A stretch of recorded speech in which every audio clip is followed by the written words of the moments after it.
Kamala Harris and Donald Trump crisscrossed the United States on Saturday as both candidates tried to drum up support on the final weekend before the 5th of November presidential election. Both candidates began the day in Milwaukee, Wisconsin, before Democratic nominee Harris departed for Atlanta and then Charlotte, North Carolina. Trump, the Republican nominee, also traveled to North Carolina, before heading to a rally in Virginia. Almost 70 million Americans have already voted in the historic U.S. election that comes to a head on Tuesday, prompting furious arguments over what early voting trends might mean as Trump and Harris prepare for their final showdown.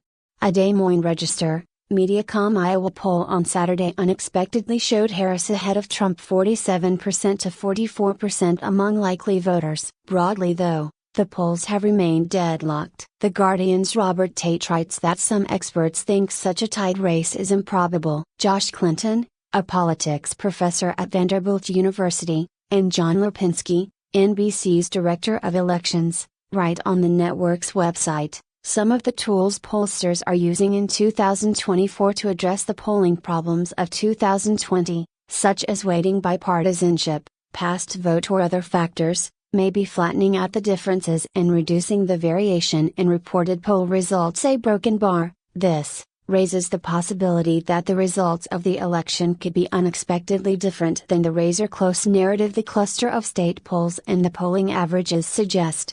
Donald Trump election news and updates. A Georgia judge rejected a Republican lawsuit trying to block counties from opening election offices on Saturday and Sunday to let voters hand in their mail ballots in person. The lawsuit only targeted Fulton County, a Democratic stronghold. Trump falsely blamed Fulton County workers for his loss of the 2020 election in Georgia. Ed Pilkington writes that if Trump re-enters the White House, he will do so emboldened by a power that no previous incoming president has ever enjoyed: immunity from criminal prosecution for any act carried out in his official capacity. Whereas losing the election, writes David Smith, could mean he ends up in jail. Kamala Harris election news and updates. Harris made a surprise appearance on Saturday Night Live, playing herself as the mirror image double of Maya Rudolph's version of her. "It is nice to see you, Kamala," Harris told Rudolph, "and I'm just here to remind you, you got this." In sync, the two said supporters needed to keep Kamala and carry on. Allah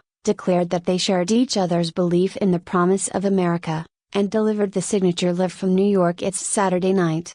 Harris struck a contrast between her work as a prosecutor and a Trump campaign obsessed with revenge and consumed with grievance on Saturday in Atlanta. "In less than 90 days it's either going to be him or me in the Oval Office," Harris said. The vice president filled the fields at the Atlanta Civic Center, attracting thousands on little notice in the crucial swing state of Georgia, which Joe Biden won in 2020.